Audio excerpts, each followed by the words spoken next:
kami dari kelompok 1 akan memaparkan materi terkait diskresi penyidik terhadap kasus tindak pidana ringan. Baik, dalam video ini kita akan membahas diskresi dalam penanganan tindak pidana. Diskresi dalam penanganan tindak pidana ringan adalah wewenang yang diberikan kepada aparat penegak hukum untuk membuat keputusan yang disesuaikan dengan kondisi kasus tertentu, dengan tetap memperhatikan kepentingan umum dan hukum. Dalam konteks ini, diskresi penyidik menjadi instrumen penting yang memungkinkan penyidik kepolisian mengambil keputusan berdasarkan penilaian sendiri demi kepentingan umum dan efektivitas. Penegakan hukum diskresi memberikan fleksibilitas agar proses penyidikan tidak selalu harus berakhir dengan proses peradilan yang panjang dan berbelit, khususnya untuk kasus-kasus yang dampaknya relatif kecil. Jujur Meda, jujur. Udah panggil aja kawannya. Kok tuh kantor polisi lang kawannya asal bunuh. Iya, udah ada kawannya itu. Ajar. Kantor polisi aja bawa. Iya, ada kawannya itu.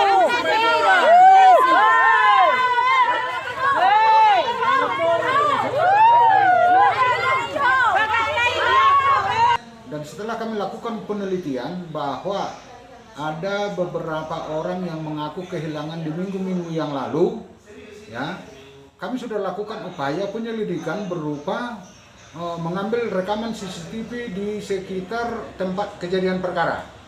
Namun dari hasil pengembangan yang dilakukan bahwa terduga pelaku ini tidak ada ditemukan di sana untuk minggu-minggu yang lalu itu. Yang kemudian kami bukan melakukan menyangkal bahwa peristiwa itu ada dulu, tapi hal yang pasti bahwa yang mengaku korban itu juga tidak ada membuat laporan pengaduan di kantor polisi. Ya, hanya saja kami berpesan untuk semua masyarakat di tempat-tempat keramaian supaya lebih waspada, lebih hati-hati, saling mengingatkan. Itu aja yang bisa kami harapkan rekan-rekan semuanya. Terima kasih.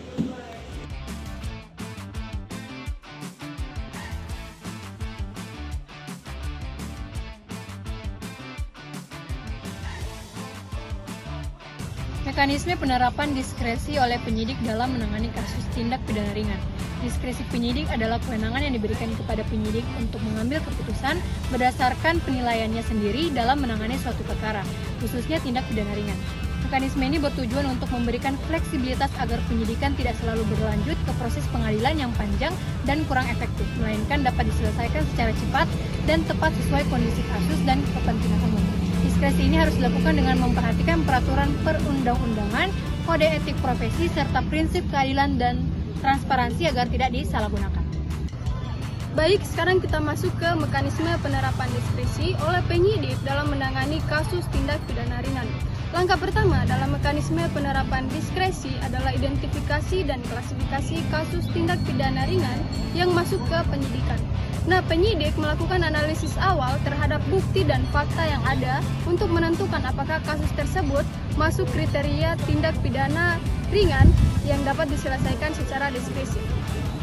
Setelah mengidentifikasi kasus, penyidik melakukan penilaian tingkat keparahan pelanggaran sebagai dasar pengambilan keputusan diskresi. Mekanisme diskresi ini juga sangat bergantung pada pertimbangan kondisi pelaku dan korban, karena penyidik menilai dari kondisi sosial, ekonomi, dan psikologis pelaku, serta dampak dari tindak pidana terhadap korban. Setelah melalui tahapan penelitian, penyidik ini mengambil keputusan apakah akan menggunakan diskresi dalam penyelesaian kasus tindak pidana ringan. Setelah keputusan diskresi diambil, tahap berikutnya adalah pelaksanaan penyelesaian perkara sesuai dengan keputusan tersebut. Nah, pelaksanaan ini dapat berupa penghentian penyidikan, mediasi, atau penyelesaian damai di luar pengadilan. Selanjutnya, dasar pertimbangan penyidik dalam mengambil keputusan diskresi terhadap tindak pidana ringan, yakni yang pertama, kadar pelanggaran hukum. Ini merupakan salah satu pertimbangan utama bagi penyidik adalah menentukan kadar atau tingkat pelanggaran yang dilakukan oleh pelaku. Penyidik perlu menilai seberapa berat atau ringan pelanggaran tersebut. Yang kedua, kebijakan lembaga dan pimpinan. Kebijakan yang telah ditetapkan oleh lembaga kepolisian dan pimpinan juga menjadi dasar pertimbangan bagi penyidik dalam mengambil keputusan diskresi.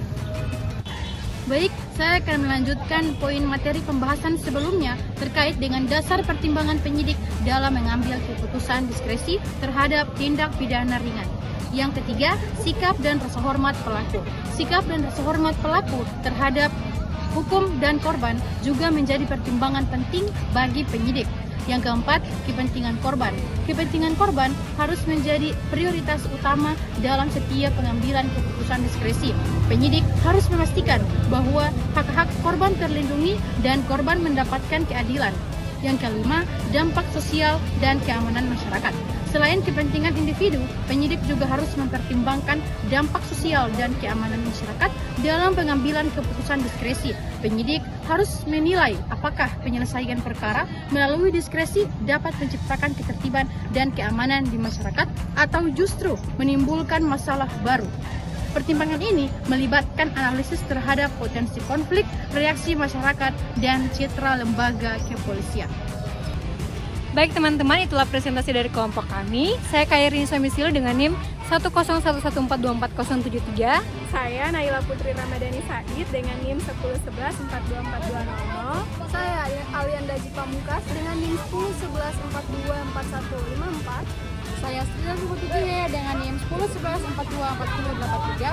Saya Sarifudin Talib dengan NIM 1011424155. Dadah.